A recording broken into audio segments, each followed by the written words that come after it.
Greetings everyone, this is Dr. Yashashwini here. I'll be taking on the topic today which is on directing. What is directing? Planning, organizing and staffing can be considered preparatory managerial functions, and the purpose of controlling is to find out whether or not the goals are being achieved.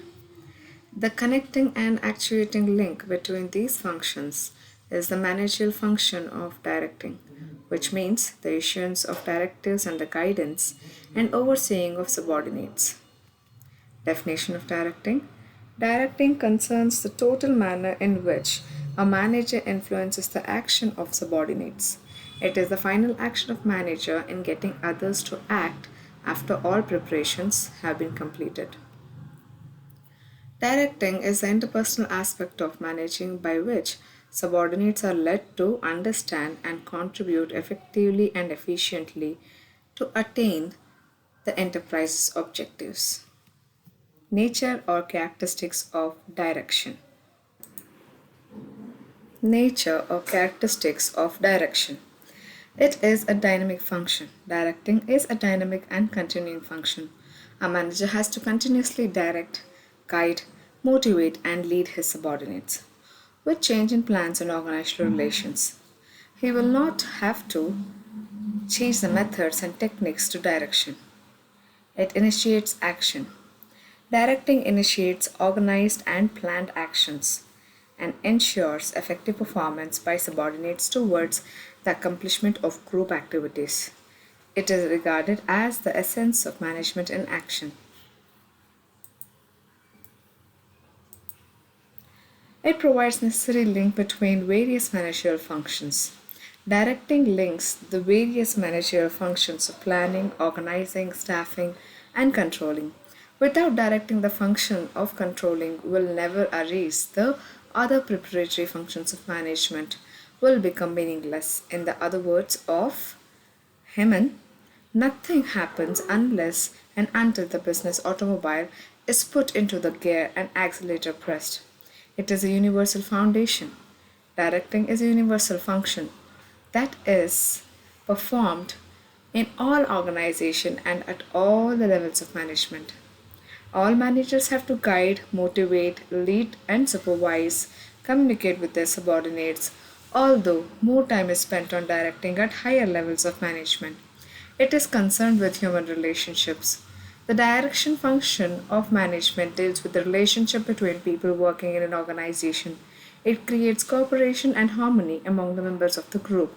It seeks to achieve orderly arrangement of group effort to provide unity of action in the pursuit of common objectives.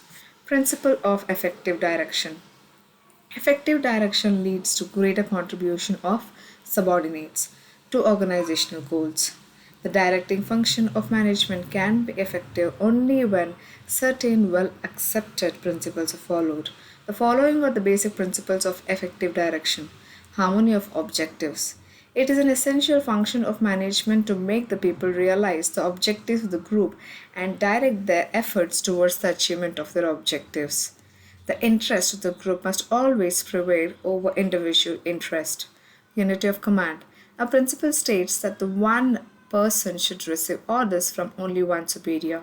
In other words, one person should be accountable to only one boss. Unity of direction. To have effective direction, there should be one head and one plan for a group of activities having the same objectives. Direct supervision. The directing function of management becomes more effective if the superior maintains direct personal contact with his subordinates. Direct supervision infuses a sense of participation among subordinates that encourages them to put in their best to achieve the organizational goals and develop an effective system of feedback of information. Participative or democratic management. The function of directing becomes more effective in participative or democratic style of management is followed. According to this principle, the superior must act accordingly to the mutual consent and decisions reached after consulting the subordinates. Effective communication. To have effective direction, it is very essential to have an effective communication system which provides for free flow of ideas, information, suggestions, complaints, and grievances. Follow up. In order to make direction effective, A manager has to continuously direct, guide, motivate, and lead his subordinates. Aspects or essentials or elements of direction. Directing is very important function of management. It is rightly called the heart of management process as it is concerned with initiating action. The main aspects or elements of direction are as follows: issuing orders and instructions, leadership, communication, motivation, supervision, coordination.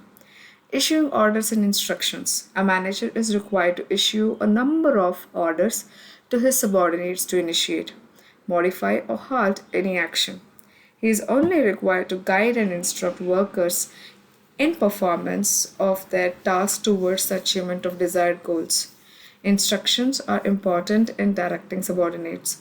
Orders and instructions reflect the decision of managers. A good order or instruction should have the following characteristics: it should be simple, unambiguous, and clear. It should be brief but complete. It should be reasonable and enforceable. It should be convincing and acceptable.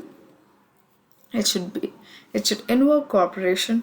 It should be compatible with the objectives of the organization. It should be in written form as far as possible. It should be backed up by follow-up action. Leadership is the process by which an executive or manager imaginatively directs, guides, and influences the work of others in choosing and attaining specified goals of mediating between the individuals and organization in such a manner that both will get maximum satisfaction. Elements of direction, the management in action, issuing orders and instructions, leadership, communication, motivation, supervision, coordination. Communication. Communication constitutes a very important element of directing. It is said to be the number one problem of management today. Communication is the means by which the behavior of the subordinates is modified and change is effected in their action. Motivation. It is an important element of directing function. Motivation encourages persons to give their best performance and help in reaching enterprise goals. It is the degree of readiness for undertaking assigned task and doing it in the best possible way. Supervision. It consists of the process and technique involved in issuing instructions and confirming that the operations are carried as originally planned. Supervision is a continuing activity and performed at every level of activity. Coordination. Coordination is an elderly arrangement of group activity to provide unity of action in pursuit of common purpose. The purpose of directing is to get various activities coordinated for achieving common goals. Importance of direction. First importance, that is an advantage, as follows: initiates action. Direction is required to initiate action.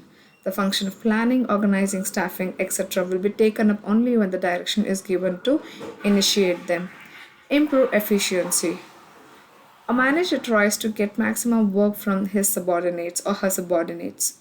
This will be possible only through motivation and leadership, and these techniques are a part of direction. Ensures coordination. Direction helps in ensuring mutual understanding and teamwork. The individual efforts are directed in such a way that personal performances help in achieving enterprise objectives. Helpful in implementing changes. A business operates in a changing environment. New situations develop every now and then. Provides stability. Effective leadership, supervision, and motivation will help in the smooth growth of an enterprise. A growing concern will provide stability to its activities. Motivation is an important element of direction. Motivation is a factor which encourages persons to give their best performance and helps in achieving enterprise goals. A strong positive motivation will enable the increased output of employees. Supervision. Direction involves giving instruction to employees for undertaking some work in order to see whether employees are doing the things as per targets or not. There in a need for supervision. Coordination.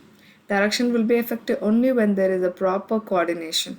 In direction, different persons are asked to perform specific tasks. In order to see that efforts of every employee are in direction of achieving organizational goals, there is a need to coordinate various activities. Techniques of directing.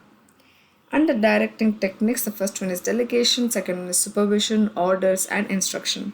Delegation is an important mean of directing. The subordinates are assigned tasks and given powers to recruit them. In delegation, a superior assigns some of his work to the subordinates and gives them right or powers. It may be difficult to spell out exact tasks and assignments of the subordinates. There may be some contradiction in assignment of task and delegation of authority. Subordinates may sometimes act beyond the assigned authority, taking it as implied from the superiors. An indiscriminate delegation may create an imbalance in the organization since every subordinate may not have the same capacity and maturity. If the delegation of authority is too rigid, then it kills initiative and creativity. Supervision is a means to oversee the work performed by subordinates. It should be ensured that the work is performed as per the plans and guidelines. Every superior has to supervise the work of its subordinates. Issuing orders and instructions. The issuing of orders and instructions is essential to undertake the work for achieving the organizational goals. No, ma- no manager can get a work done without issuing orders and instructions to subordinates.